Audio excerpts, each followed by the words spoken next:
Welcome to my channel MSc chemistry notes. आज का जो टॉपिक है वो सल्फर साइकिल है। तो अगर आप सल्फर साइकिल के डायग्राम को अच्छे तरीके से समझ लेते हैं तो आप इसे अपने ओन वर्ड्स में भी लिख सकते हैं। तो चलिए स्टार्ट करते हैं हमारा आज का टॉपिक।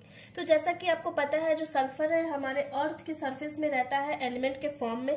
तो एलिमेंट के फॉर्म में जब जमीन के नीचे होता है तो वो ओशियन के थ्रू, कुछ सम वोल्केनो एक्टिविटीज के थ्रू, कुछ फॉसिल्स फ्यूल के जलने के थ्रू डाइमिथाइल सल्फाइड गैस का रिलीज करते हैं और हाइड्रोजन सल्फाइड गैस का रिलीज करते हैं। तो जब ये दोनों गैस रिलीज होते हैं तो वो ऑक्सीजन के साथ रिएक्ट करके सल्फर डाइऑक्साइड का फॉर्मेशन कर लेते हैं, जिसका फॉर्मूला होता है SO2। और यही SO2 है जो जब ऑक्सीजन के साथ रिएक्ट करते हैं, अगेन जब प्लस O2 के साथ रिएक्ट करते हैं ये, तो सल्फर ट्राइऑक्साइड का फॉर्मेशन करते हैं। और जब सल्फर ट्राइऑक्साइड है एटमॉस्फेयर में जाके वाटर ड्रॉपलेट्स के साथ रिएक्ट करते हैं, तो यहाँ पे प्लस H2O हम लोग लिख देंगे। और कुछ सल्फर ट्राइऑक्साइड है जो अमोनिया के साथ रिएक्ट करते हैं, तो यहाँ पे प्लस NH3 लिख देंगे। तो ये सल्फ्यूरिक एसिड का फॉर्मेशन करते हैं, जिसका फॉर्मूला होता है H2SO4।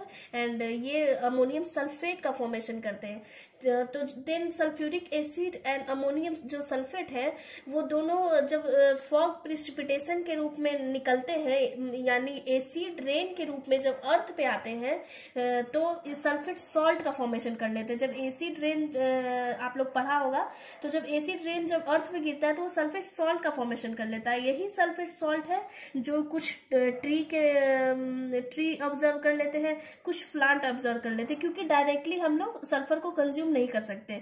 इसलिए जब ट्री और प्लांट प्रोटीन के रूप में सल्फेट सॉल्ट को ले लेते हैं, तो इनका कंज्यूम एनिमल्स करते हैं और ह्यूमन बींग्स करते हैं। लिविंग थिंग्स जब करते हैं तो कंज्यूम करने के बाद जब इनका डेथ हो जाता है तो डीके शुरू होता है। तो यही डीके होने के बाद कुछ सल्फेट सॉल्ट के फॉर्म में टूट जाते हैं और कुछ हाइड्रोजन सल्फाइड के फॉर्म में टूट जाते हैं। तो जो हाइड्रोजन सल्फाइड के फॉर्म में टूट जाते हैं, तो यहाँ पे